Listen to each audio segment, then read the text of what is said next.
Introdução. Item 3. Item 3. Então nós estamos reiniciando, o Livro dos Espíritos. E no item 3, Kardec vai falar sobre as mesas girantes. As mesas girantes são o início da doutrina espírita.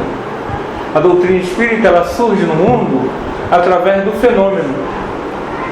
Ela não surge como uma teologia, como uma revelação que uma pessoa teve no monte, como uma obra, como muitas religiões surgiram. A doutrina espírita ela surge de um fenômeno que acontece lá nos Estados Unidos, em Hydesville, com as irmãs Fox, em que as irmãs Fox, duas irmãs protestantes, vão morar numa residência e começam a ouvir sons na parede. E aí elas escutam aquele barulho e perguntam se era o Senhor do Pé Junto. Vocês sabem o que é o Senhor do Pé Junto?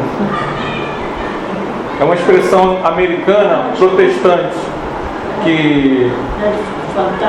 Não, que tem casco, né? Quem é que usa casco? Já sabe quem é? É o rabudo, né? A gente chama de... Se era uma coisa ruim. Ele disse que não. E aí, pelas batidas, elas convencionaram que tantas batidas era tal letra, tantas batidas... E o espírito foi se identificando. Ele disse que chamava Charles Rosman, que era um mascate. Mascate, antigamente, não tinha shopping, não tinha supermercado. Você tinha os mascates que levavam produtos, bagulhos, de um lugar para o outro. E ele disse que ao passar ali, a família que morava ali há 40 anos atrás, pegou ele, matou e pegou a mercadoria dele. E aí, esse fenômeno ganhou a imprensa americana e ganhou o mundo. Nos Estados Unidos, rapidamente se tornou uma coqueluche. Essa coisa de entrar em contato com o mundo dos espíritos através de artefatos como mesas, carteirinhas, banquetinhas, o Ouija, tabuleiro Ouija. Isso se tornou uma coqueluche nos Estados Unidos, depois chegou na Europa, Já na Europa você já tinha o magnetismo, que flertava muito com fenômenos psíquicos, já que o magnetizador colocava muitas vezes a pessoa em transe sonambúlico e a pessoa saía do corpo. Então, os magnetizadores eles sempre tiveram um contato muito íntimo com o fenômeno espiritual. Kardec era magnetizador. Mas ser magnetizador não significa que você acredite no mundo espiritual. Kardec era conhecido na sociedade francesa e foi convidado então para uma sessão de mesa girante, dizendo que lá as mesas falavam. Kardec foi cético, dizendo que mesa não tem cérebro para falar.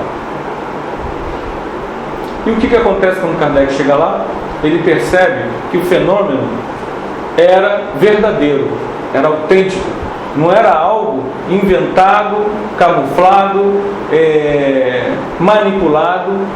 E ele começa a investigar esse fenômeno até chegar à doutrina espírita. Então a doutrina espírita ela não surge da revelação de um místico e que todo mundo seguiu. Ela não surge assim. No século XIX e em vários séculos passados, você tem pessoas assim,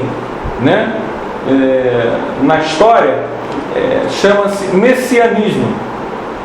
O mais conhecido aqui no Brasil é Antônio Conselheiro. Você já ouviu falar? Da Guerra de Canudos, que levou as pessoas, porque ele tinha visões. Muitas dessas pessoas não são médiuns, são pessoas realmente com problema psiquiátrico. Muitas. Aqui no Brasil, no Sul, tem uma pessoa que diz que é Jesus Cristo. De vez em quando ele aparece aí na mídia. Tem seguidores, tem livros. Então, existe nesse mundão muita gente que ora tem surtos psiquiátricos graves, de torção de personalidade, ora médiums, pessoas que têm mediunidade e que, ao entrar em contato com o mundo espiritual, interpretam o que vem com as suas crenças. Então, uma freira, dentro do convento, ao sair do corpo e ver um espírito de mulher, quem ela vai dizer que é? Vai dizer que é Maria de Nazaré, Nossa Senhora.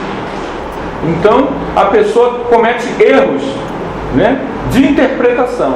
Emanuel Swedenborg viveu no século XVIII, saía muito do corpo e viu o mundo espiritual, e viu cidades no mundo espiritual, mas tudo que Emanuel Swedenborg falava, ele falava com as crenças, misturado com as crenças católicas dele. Então Swedenborg, ele poderia ter feito uma antecipação da doutrina espírita em 100 anos. Por que ele não conseguiu fazer?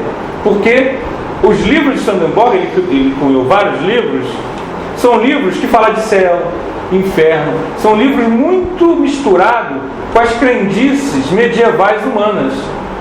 A doutrina espírita, ela surge dentro de uma outra perspectiva. Por quê? Porque Kardec, apesar de seguir uma tradição, ao que tudo indica, católica, ele não era uma pessoa mística. Não tem nenhum problema ser místico. Mas, quando você vai lidar com esse fenômeno, você precisa estar com uma visão ponderada, para só tirar do fenômeno aquilo que ele está dando, e não trazer para o fenômeno coisas de outras crenças, que por isso mesmo vão encher o fenômeno de erros repetidos do passado. Então, Kardec traz à doutrina espírita um caráter diferenciado. Que caráter diferenciado é esse? Kardec questiona os espíritos, ele investiga os espíritos, ele não entra como um crédulo. Ele começa a perceber que o mundo espiritual, os espíritos são diferentes, têm opiniões diferentes, que muitos espíritos de pessoas famosas, filósofos, pensadores, continuam pensando a mesma coisa quando desencarnam, não mudaram a sua opinião. Então, Kardec, ele trabalha com muito critério para lidar com esse universo novo que está se abrindo. Por isso, na doutrina espírita, a doutrina espírita, ela é uma doutrina que não é para arrastar as pessoas com fé cega, sem discernimento, sem questionamento. Por isso que muitas vezes a gente tem opiniões diferentes. As pessoas têm opiniões diferentes no movimento espírita. E tem liberdade para ter opinião diferente. Por quê? Porque as pessoas têm o dever de seguir Kardec com discernimento. Então, às vezes, um companheiro tem uma visão sobre uma abordagem, sobre uma coisa, e o outro não concorda. Isso, longe de ser uma fraqueza, isso é uma fortaleza. Por quê? Porque se nós não tivéssemos pensamentos diferenciados, nós não poderíamos ponderar entre uma coisa e outra e chegar a uma conclusão. Nós simplesmente seguiríamos o sentido de manada. Alguém aqui viu o Rei Leão? O desenho? É um desenho muito interessante, vale a pena ler. Tem uma cena em que o pai do Simba, que é o principal personagem, ele morre. É uma debandada de gnus. Qual é o problema da debandada de gnus? Nem o leão consegue conter. São milhares de gnus na mesma direção, eles vão tudo na mesma direção. E no caso, esses gnus foram jogados em cima do pai do Simba. E ele morre. Isso acontece de fato lá na África. Você não pode dar um tiro e ficar na frente dos gnus, você morre. Porque, apesar do gnu ser um bicho muito pacífico, milhares de gnus passando, nenhum leão consegue resistir. Tanto que o leão, quando quer caçar o gnu, ele não vai em cima da debandada. Ele fica olhando os mais fracos que estão se afastando para pegar. Então, o que acontece? Eu quis falar do gnu porque esse sentido de manada, de você seguir sem questionar. Então, a doutrina espírita, ela surge do fenômeno. E qual é o problema do fenômeno? O fenômeno pode ser questionado. E muitas pessoas, ao entrar em contato com o conhecimento espírita, elas questionam: isso é verdade? Isso daí não é uma farsa? Kardec, quando vai analisar esse item 3, ele vai dizer que, de fato, você pode achar, e realmente é uma tristeza. No século XIX, a mediunidade de efeitos físicos, ela era muito requisitada. Então muitas pessoas usavam charlatanismo para o quê? Por que elas usavam charlatanismo? Para dizer que são médios. Para ganhar dinheiro. Muitos médios famosos do século XIX e início do século XX, eles não faziam os fenômenos de graça. Eles faziam os fenômenos e você tinha que pagar para assistir. E bem, e muito. Então, e médiuns autênticos. Médiuns autênticos. Mas qual é o problema do médium autêntico quando o fenômeno não acontece? Então, ele diz que você tem que pagar R$1.000 para ver o fenômeno. Vamos botar em dinheiro de hoje. Você vai lá e dá R$1.000. Então tem aquele 8 pessoas de classe média alta que pagaram R$1.000 para ver o fenômeno. E se o que acontece se o fenômeno não acontece? Você tem que pegar R$8.000 e devolver. Então muitos, para que não tivessem dúvida de que o fenômeno, alguma coisa ia acontecer, faziam farsa. Então o fenômeno de efeitos físicos, infelizmente, muitos autênticos, mas muitas farsas. E Kardec pondera sobre isso. Agora, existem fenômenos de efeitos físicos que são, não tem jeito, autênticos, puros. Um deles aconteceu com César Lombroso. César Lombroso é um sábio italiano, um instrutor, um estudioso, criminalística, criou teses da época, hoje que estão ultrapassadas, que inclusive foram usadas até pelo nazismo para justificar algumas das suas teses absurdas, mas eram teses ultrapassadas. Mas, de qualquer maneira, na sua época, César Lombroso era um sábio, era uma pessoa que nós diríamos assim, era um prêmio Nobel italiano. E ele foi chamado para investigar o fenômeno psíquico, Eusapia Paladino. E o Eusapia Paladino, quando ele entra em contato com o Eusapia Paladino, o que ela diz para ele? Você pode mover isso? Você pode mover aquilo? O que você pode fazer? Explodir luz? Ela, o que ela fala para ele? Posso fazer uma coisa muito interessante para você. Posso fazer sua mãe aparecer para você, materializada. E ela aparece, materializada, a mãe dele. O que ele vai dizer? Vamos pensar aqui em algum ente querido que a gente já tem desencarnado. Você vê aqui, ao vivo e a cores te abraçando, materializado. Você vai dizer mais o quê? O fenômeno não é autêntico? Então descadeirou ele, e muitos estudiosos que investigaram mesas girantes, Robert Harry, nos Estados Unidos, pessoas, juiz Edmond, ele também foi investigar, e eles iam investigar para derrubar. Nunca era assim, eu sou adepto e quero provar, não. Eles iam para derrubar. E o que acredita? Quando o fenômeno é legítimo, ele convence. Não tem jeito. Você está vendo ali a coisa ao vivo e a cores.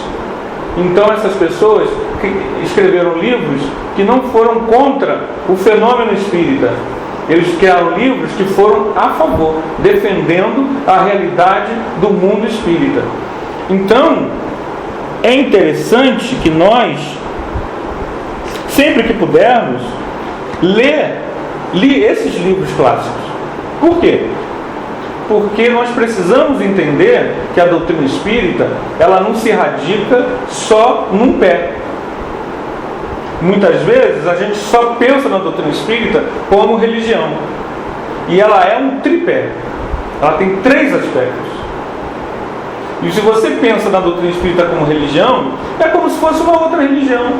Eu vou lá na igreja, escuto o pastor falar, ou escuto o padre, passo pelo ritual e vou embora. A doutrina espírita não veio ao mundo para isso. Se fosse isso, ela nem viria, porque isso aí as igrejas já fazem há séculos. Só que o mundo mudou. Então, muito religiosismo não transforma o homem. O nosso problema não é de adoração, mas sim de autoconhecimento. Dizer, bater no peito que ama Jesus é muito bom. Não temos nada contra. Quer ver uma coisa? Eu, quando li o livro há 2000 anos, alguém aqui leu? Eu me emocionei muito. Há um momento lá em que Emmanuel encontra com Cristo no lado. Eu me emocionei muito. E eu gostei de ter me emocionado. Só que isso, gente, não prova nada. Que eu cresci, que eu melhorei, que eu me tornei um pouquinho, 1 centímetro menos egoísta, 1 centímetro menos isso, mais... Isso foi só uma emoçãozinha. Autoconhecimento é um pouquinho diferente. Ele exige mais, tem que abrir mão, tem que... Entende? E muitas vezes a gente fica só nessa periferia. Essa semana lá no nosso centro, a gente está falando de um filme, engraçado que poucos viram, A Vida é Bela. Alguém aqui viu? A Vida é Bela, ganhou o Oscar de filme estrangeiro, em que um pai está preso no campo nazista e ele tenta, de todas as formas, passar para o filho que tudo aquilo ali é uma brincadeira. Né? O filme é belíssimo. Você se emociona e você... Ele... Quem não viu, vale a pena ver. Quem já viu, de vez em quando, reveja. Por quê? Porque ele fala do humano. Um ser humano se dedicando ao outro. Todo filme que fala disso vale a pena ser visto. Mas vejam bem, a gente se emociona. Mas é só. Quando o ET morreu, a gente chorou. Quem tem idade para ter passado por isso, né? No cinema. O ET morreu, aí você chora. Puxa vida, eu chorei, então eu sou uma boa pessoa. Todo mundo é gente boa. Mas, de gente boa, o umbral está cheio. Porque o nosso problema é que todos nós temos boas justificativas para fazer o que a gente faz. E aí qual é o problema? Se eu tenho justificativa para fazer o que eu faço, quando você diz assim, olha, eu quero ir para Ipanema, então você tem que ir por aqui. Não, mas eu quero ir por lá, porque por lá eu posso ir. Não. Deus vai chegar, não pode ir para lá, não, você tem que ir por aqui. Ele deixa você fazer o que você quiser, né? É o livre-arbítrio, não é isso? E a gente vai ter o quê? Se a gente vai para um caminho que não é o caminho, o ideal, você vai dar voltas e voltas e voltas, até um dia você entender que era por aqui, o caminho mais curto, né? Então a doutrina espírita, ela surge no mundo para criar problema. Lá nesse estudo, lá no nosso centro, teve uma moça que chegou e ela começou a ficar nervosa. Ficou nervosa porque ninguém era assim, que isso não era possível, não sei o que, não sei o que lá. Eu falei, gente, quero dizer o seguinte, o pessoal estava meio que desconfortável com ela.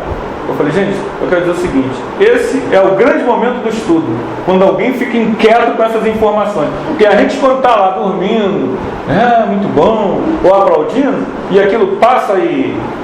Mas quando aquilo mexe com a gente, e a gente sai inquieto do estudo, da palestra, seja lá o que for, aí é legal.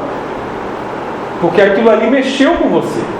A gente às vezes dá uma risadinha, a gente assiste a palestra de volta, né? Aí ele fala umas coisas, a gente dá aquele risinho nervoso, porque ele foi lá dentro da ferida nossa. Então o que acontece? O fenômeno, ele por si só, é interessante. Ele prova o quê? Nós somos espíritos imortais. Só que, e daí? Todas as religiões já falavam isso há 4.000 anos. Desde a Índia, do Egito. Falar sobre vida após a morte, todo mundo falava. Fenômeno, todo mundo vivenciava. Qual é o diferencial que Kardec deu? Quando Kardec vê o fenômeno, ele tira o seguinte raciocínio. Gente, Eu estou falando com as minhas palavras, né? Não falou assim não. Isso é incrível. Então existe vida após a morte mesmo? Então nós estamos diante de uma grande filosofia. A filosofia é que importa.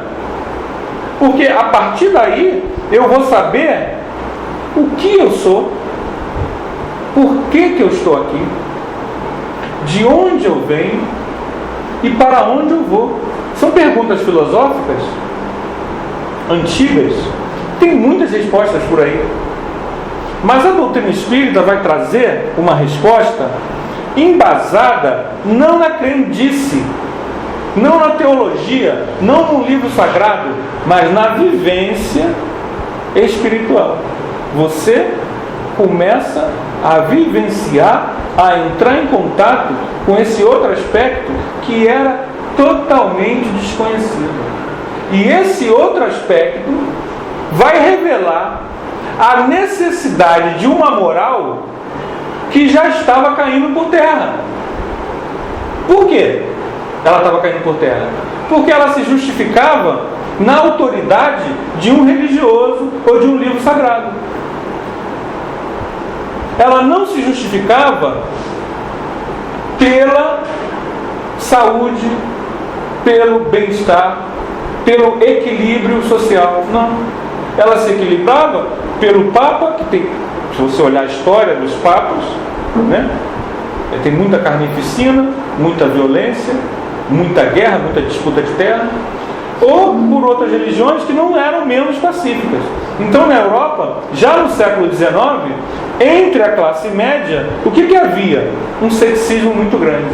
Hoje, na Europa, quase inteira, você vê um ceticismo também muito grande. Por quê? Porque pregar, falar de questões como anencéfalo, como aborto, apenas pela força de que a tua fé te diz que tem que ser assim, as pessoas não aceitam. Isso é muito pouco para elas. Agora, se você disser, olha só, meu amigo, você é um espírito imortal, mas eu não vou só te falar não. Eu vou provar para você que você é. Vou mostrar. Aí acontece um fenômeno aqui, ou mostra ele um fenômeno ali. Um determinado médium, ele estava fazendo cirurgia e estava cobrando para ele. E um instrutor espiritual chegou para esse médium, que estava já essa cirurgia de abrir pessoas, e ele já estava se desencaminhando, porque ele estava ficando até rico. E, num dado momento, um instrutor espiritual chegou para ele e falou: procure fulano, para que ele possa te dar uma dica. Esse fulano era um médium tranquilo, um senhor desconhecido, numa casa espírita. E de repente, ele está lá na casa espírita, no centro espírita dele, e chega o fulano, o famoso médium fulano de tal, do doutor fulano de tal. E ele disse: olha só, um benfeitor espiritual mandou vir aqui te procurar. Aí os dois sentaram na mesa, estavam os dois, mais uma outra pessoa. E o doutor fulano, com muita tranquilidade, o Senhor, começou a falar para ele de Jesus, da necessidade de fazer a caridade, e tocou nas mãos dele. Quando ele tocou nas mãos deles, esse senhor, aconteceu um fenômeno muito interessante, que eu não sei nem como é que eu posso descrever isso. Esse senhor fez uma bilocação, ele fez um desdobramento ali e se materializou do lado dele mesmo. Ele está aqui, ele pegou as mãos do médium aqui, ele se desdobrou e se materializou e começou a brilhar, uma luz intensa. As duas pessoas viram. O médium, que estava todo errado, quando viu, começou a chorar. Ele aqui começou a brilhar e tomou a forma do espírito que incorporou nele aqui, Dr. Bezerra de Menezes. Aí eles viram Dr. Bezerra de Menezes materializado e brilhando aqui na frente dele. ele começou a chorar. O doutor Bezerra de Menezes falou para ele. Aí voltou o fenômeno, acabou. E o doutor Bezerra de Menezes disse para ele que a partir daquele momento a mediunidade dele estava encerrada. Não ia ter mais. Para o próprio bem dele, porque ele ia ser encerrada por um breve período, não sei o quê. Vejam bem, isso é muito impressionante. Essa pessoa, esse senhor, pessoa discreta, silenciosa, não fala nada.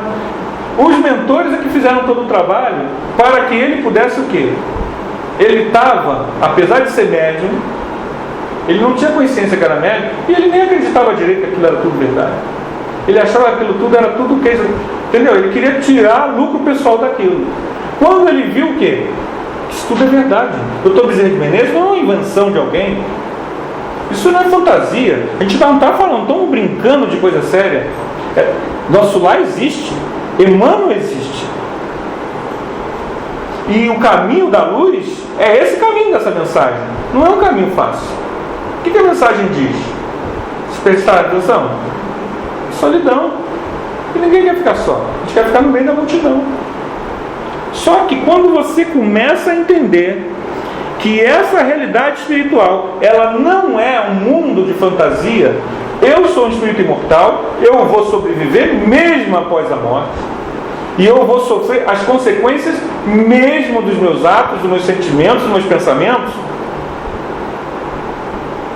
Aquilo ali não é uma pregação religiosa, é o único caminho que existe. É o caminho de você não querer mais fazer aquelas coisas que a manada faz. Por isso a doutrina espírita, ela tem esse tripé. Eu preciso do aspecto do religioso, que é a minha religação com o divino, com Deus e com a humanidade, em que eu começo a tratar a humanidade não mais como algo indiferente a mim, mas como uma coisa que eu estou interconectado. É até um livro novo da Sueli Caldas Schubert, Mentes Interconectadas. Nós não estamos separados, nós não estamos isolados, nós somos corresponsáveis uns pelos outros. Isso é o quê? Amar ao próximo como se ele fosse você. Então a religião tem esse sentido de religação com o divino.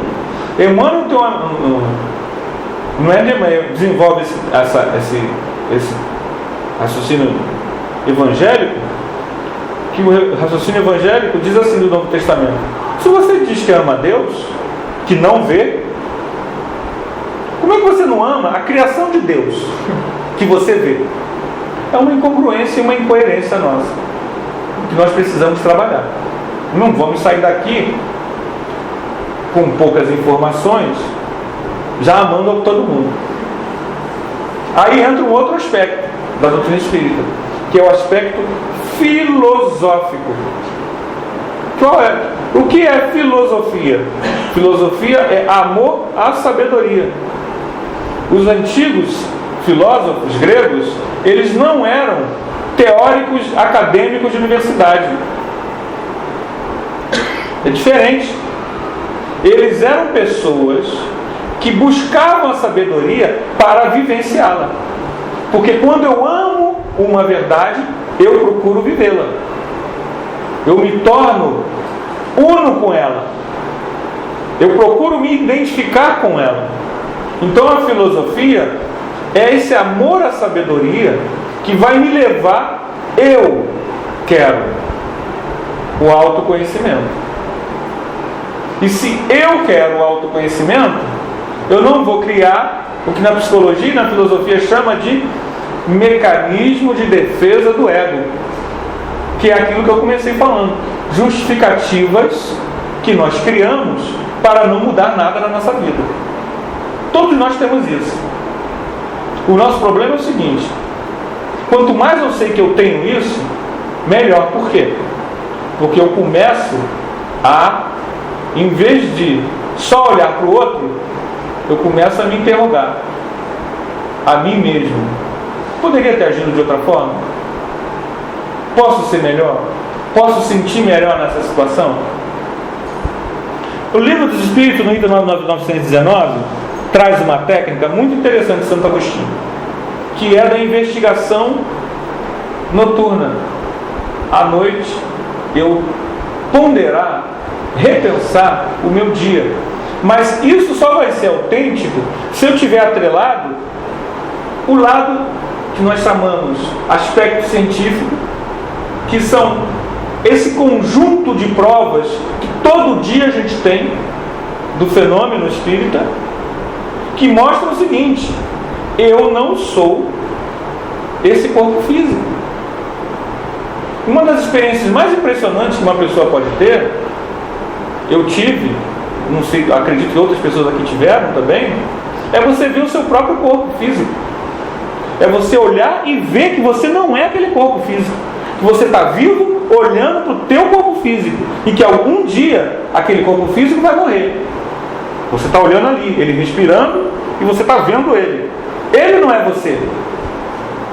Isso não é uma teologia. Isso não é um padre, um pastor falando. É você vivenciando aquilo e vendo: eu sou o espírito imortal de fato. Realmente vale a pena o esforço em aproveitar o que me resta nessa vida para que eu melhore, para que eu me torne menos orgulhoso, menos apegado e menos egoísta. Muitas das pessoas que vão contra a doutrina espírita, que são céticos, hoje na internet você tem diversos grupos de ceticismo. Essas pessoas, na verdade, inconscientemente, elas são céticas porque não querem mudar o seu estilo de vida. Elas não querem ser perturbadas por ideias que obrigarão ela a mudar. Porque a doutrina espírita, quando ela defende a vida do anencéfalo, por exemplo, ela não está dizendo isso como uma pregação religiosa. O que ela diz é o seguinte: ele é um espírito que está ali, gente. E se ele sobreviveu, é porque ele precisa daquela experiência. Nós não temos a autoridade de tirar a vida de ninguém, anencéfalo ou não. O corpo físico pertence à mulher, mas o espírito que está ali dentro da mulher não pertence a ela. Ele é um espírito independente. A doutrina espírita não fala isso como uma pregação religiosa. Ela fala isso porque você sabe disso. Um clarividente, um bom vidente espírita, ele consegue... Eu já vi pessoas fazerem isso. Olhando para a pessoa às vezes nem sabe que está grávida. Ela olha e vê aquela luz da gravidez da pessoa, na barriga. Por quê? Porque o espírito já está ali, com todo o processo de gravidez. Tem gente que, mesmo que não vê luz nenhuma, tem gente que intuitivamente sabe que a pessoa está grávida. Porque ela já sente aquela presença. Ela tem um tremelique, um sinal que ela já sabe que aquilo ali significa que aquela pessoa está grávida. Porque o espírito já está ali. Então não é uma questão de crença. É apenas avisar que o melhor caminho para a redenção espiritual é a inteligência espiritual. E a inteligência espiritual está ligada a eu ter essa visão cósmica de que eu sou um espírito imortal, de que eu já vivi muitas vidas. Essa não é a minha primeira vida na Terra e nem será a última. E eu sou corresponsável ao mundo, às pessoas. O mundo e o ser humano não pode me ser indiferente. Eu preciso ser solidário. Por quê? Todos nós já vivemos muitas e muitas vidas aqui na Terra. Agora, existe uma tendência natural. É a da ignorância. Quanto mais nós recuamos no passado, mais ignorantes nós somos. Se nós somos mais ignorantes no passado, o que acontece com nossas ações no passado? Mais erradas. Então nós precisamos, no momento em que nós temos um conhecimento melhor, ensinar o certo, participar das coisas corretas, as coisas que trazem equilíbrio, bem-estar, paz, harmonia, democracia, direitos humanos, valores humanos. Valorizar a vida e o ser humano e todos os animais, a natureza e o planeta. É se enganjar num movimento de regeneração. Regenerar é curar algo que não está bom. Regenerar é tentar trazer de volta uma rigidez. A cura. O mundo espiritual nos diz que nós estamos num momento de transição do mundo. Só que, ao contrário do que muitos dizem por aí, até a mensagem mediúnica, o movimento de transição planetária, ele não vem de fora para dentro. Os mentores espirituais superiores, eles não têm como forçar você a mudar. O movimento precisa ser um movimento de dentro para fora. Eu preciso entender que eu preciso me regenerar. Eu me regenerando, eu dou exemplo ao meu irmão que mora comigo dentro da minha casa, à minha sogra, ao meu genro, ao ex, ao ex-namorado, à ex-noivo. Eu mudo. A partir do momento que eu já não odeio o ex, não odeio a sogra, não odeio o tio, a prima, o cachorrinho do vizinho, aos poucos, como exemplo, sem pregação nenhuma, aquilo se irradia. Eu estou fazendo a minha regeneração e, por sintonia, eu estou ajudando na regeneração do mundo. O contrário também acontece. Freud, quando analisou o problema da multidão, ele fala sobre essa questão, até abordando a questão do nazismo, da adesão, da manada. Muitas pessoas adotaram o nazismo e outras crenças espúrias porque todo mundo estava fazendo. É uma irradiação da coletividade. O que é comum, às vezes até em linchamento. Um bate e todo mundo pula em cima. Eu já vi linchamento em feira, ladrão correndo na feira, pega, um bota o pé na frente, o cara cai e todo mundo pula em cima. Aí a pessoa que não estiver vigiando, ela acaba entrando na sintonia, mesmo que ela não bata, mesmo que ela não chegue lá e seja aquela que... Mas ela, é isso mesmo, tem que bater mesmo nesse pessoal. E aí, meu amigo, a gente já está na horda, já está na sintonia umbralina com todo mundo que está ali. Naquele momento, nós fazemos parte daquele umbral, porque esquecemos que aquele ser humano é um ser humano. Ele errou, precisa ser julgado e condenado. Nós não temos que ser carrasco de ninguém. Nós não temos que ter esse papel. Mas a gente se empolga. Então, o negativo também se irradia e o positivo também se irradia. Qual vai ser a nossa postura perante esse conhecimento? Quando eu descubro, através das mesas girantes, e já não tenho mais como negar, que tudo isso é verdade mesmo. Tem gente espírita que chega lá do outro lado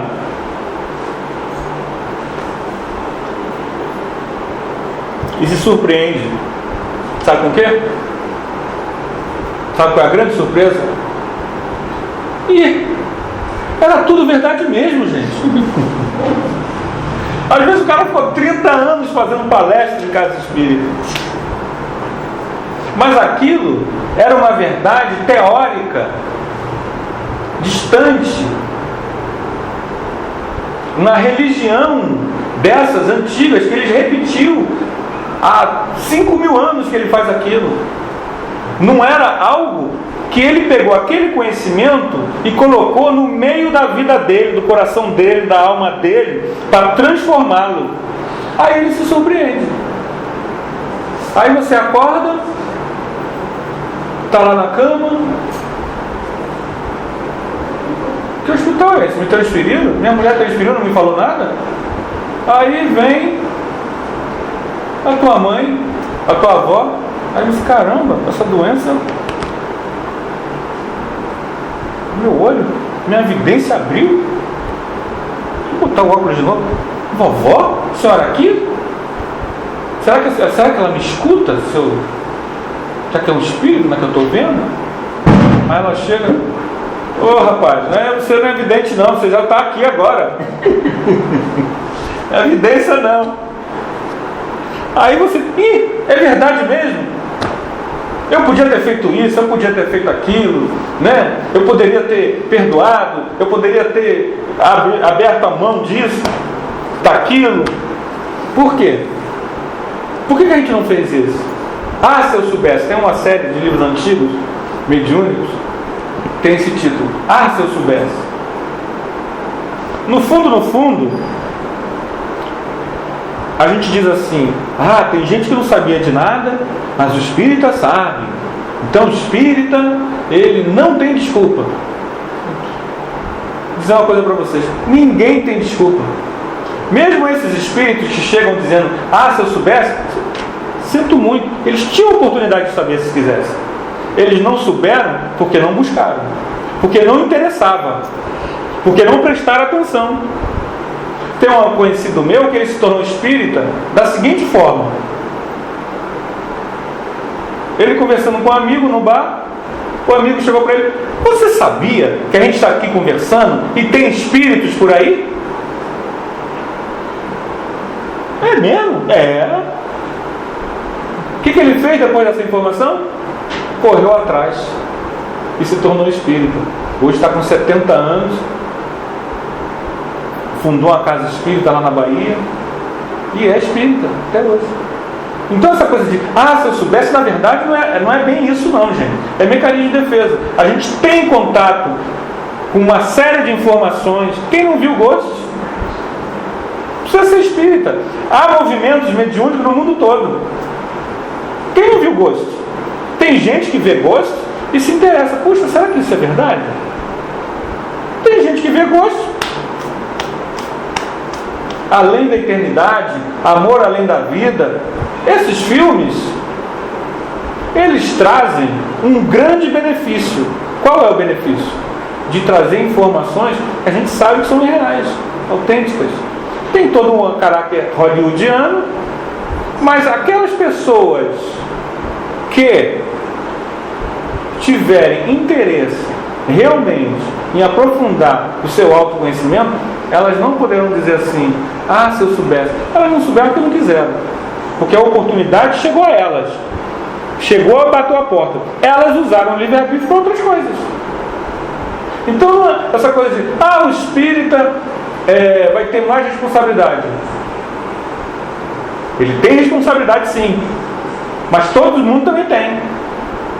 Porque quando você não tem responsabilidade, o que acontece? Você não tem? Hein? Começa com C, a gente adora essa palavra. Culpa. Se eu não tenho responsabilidade, eu não tenho culpa, não é isso? Se eu não tenho culpa, eu não vou para um umbral, não é isso? Só que uma vez um instrutor espiritual falou assim, seríssimo, eu falei isso já 3 vezes nessas 2 semanas: vá daqui até ali. Eu vou simplificar com um local que a gente conhece, mas não falou isso não. Suba a Estrada do Portela e vá até o final dela e volte. Boa parte das pessoas que você vai ver, isso é uma coisa que a gente vai refletir, está melhor aqui na Terra do que quando desencarnar. É uma coisa que a gente fica surpreso. Por que isso? Por que boa parte dessas pessoas está melhor aqui na Terra encarnada do que desencarnada? Porque elas passam a vida toda só pensando no físico.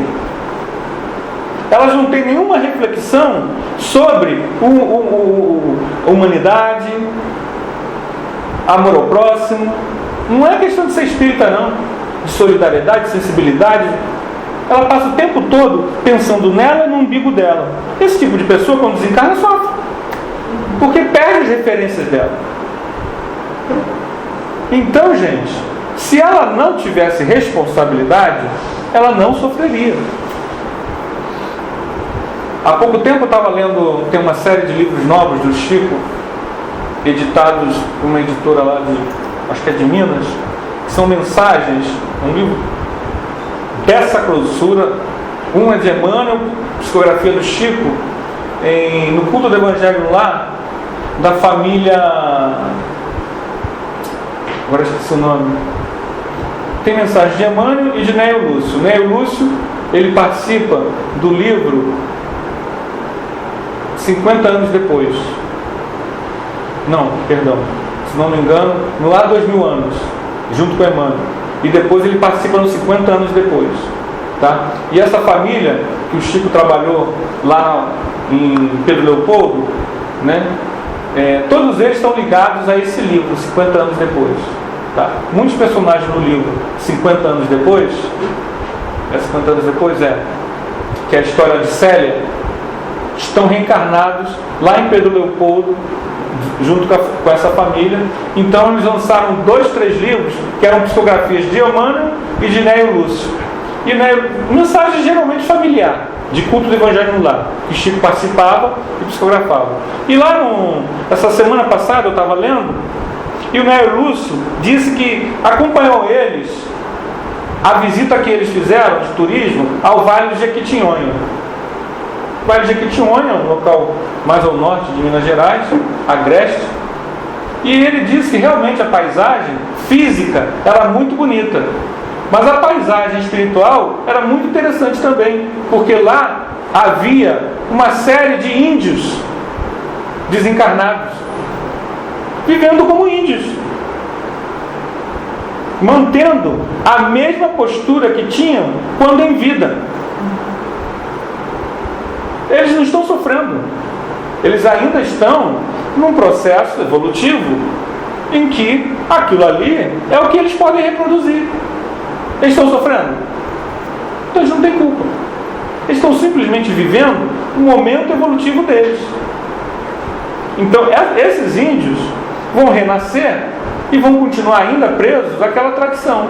Em algum momento da evolução deles, que a gente não sabe qual é, eles vão despertar, vão melhorar, Eu estou contando isso porque eu estou fazendo uma comparação que quando você não tem, ainda é uma alma primitiva, você não vai para o umbral, gente. Você fica no meio, lá da mata. Mas por que o umbral está cheio? Milhões e milhões. Por quê? Porque essas pessoas, hoje reencarnadas em cidade grande, na civilização ocidental, têm condições, e é o problema do André Luiz. Vamos olhar para o André Luiz que a gente vai entender bem isso. André Luiz foi espírita?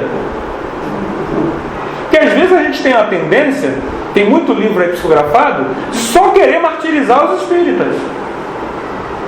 Gente, muita gente morrendo e sofrendo muito, porque não tem conhecimento de nada. São milhões e milhões de pessoas morrendo todo dia e sofrendo muito, porque não tem esse conhecimento nosso básico aqui. Esse conhecimento nosso nos dá lucidez quando a gente desencarna.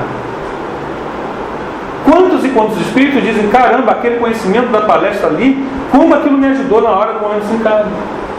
Que eu fiz a prece, eu parei para pensar em Deus, em Jesus, rever meus atos, pedir perdão. Mas a grande maioria das pessoas estão longe desse conhecimento. Então, às vezes, parece, é uma impressão só, tá, gente? Não é verdade, não. Aqui a gente é mais um bate-papo aqui entre amigos. Parece que certos livros fazem terrorismo com a gente. Que parece que só o espírita é o que não presta. Quando, na verdade, o conhecimento espírita, ele tem valor. Porque ele nos induz ao autoconhecimento. Se você não tem esse conhecimento, dificilmente você vai fazer a cirurgia moral necessária para o teu crescimento, para romper com o homem velho do passado. Por isso que a doutrina espírita surgiu como fenômeno, e não como uma pregação mística, religiosa ou de um livro sagrado. Ela vem para dizer: não tem saída, meu amigo, você é espírito imortal.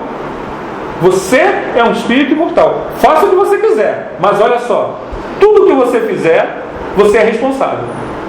Você aquela velha frase minha, que eu já falei aqui várias vezes, não é vítima. Isso é de um impacto. Se a gente parar para pensar, que a gente gosta de entrar no quarto, apagar a luz. Ai, meu Deus, por quê? Você é coitadinho, né? E aí vem aquela lembrança da doutrina espírita dizendo pra gente o seguinte: se algo de ruim te aconteceu, não foi aquela flecha do acaso que saiu do destino de não sei da onde e te atingiu inadvertidamente. Quem atirou a flecha não é teu inimigo. O único inimigo é você. Porque se a flecha te atingiu, é porque você ainda tem sintonia com aquele teu passado que vibra dentro de você, que permite que ela te atinja. Você precisa mudar, perder a sintonia. E o que faz a gente perder a sintonia com o mal? É o amor. Se a minha quantidade de amor ainda não me fez crescer, a dívida, o karma, a ação do passado, ela é mais constritadora. Ela vem com um maior grau de em cima da gente. Então, gente, o que acontece? Nós precisamos entender que hoje a doutrina espírita é uma nova luz que vem ajudar e esclarecer os cientistas, as pessoas comuns e a todos nós dessa realidade paralela que nós vivemos. O fenômeno espírita das mesas girantes foi um chacoalhão para que nós acordássemos enquanto estamos encarnados para o conhecimento da realidade espiritual do ser. Esse sistema de choque que o mundo espiritual, numa invasão organizada, permitiu chegar até nós, é para mostrar ao homem novo a realidade espiritual do ser. A doutrina espírita tem essa missão: esclarecer o homem da sua realidade espiritual. Que nós possamos usufruir dessas benesses, desse saber, e possamos usá-lo, esse conhecimento, para nosso crescimento íntimo como seres humanos. Que as forças do bem, as forças de Deus, a divina presença esteja conosco hoje, agora e sempre. Obrigado aí pela oportunidade.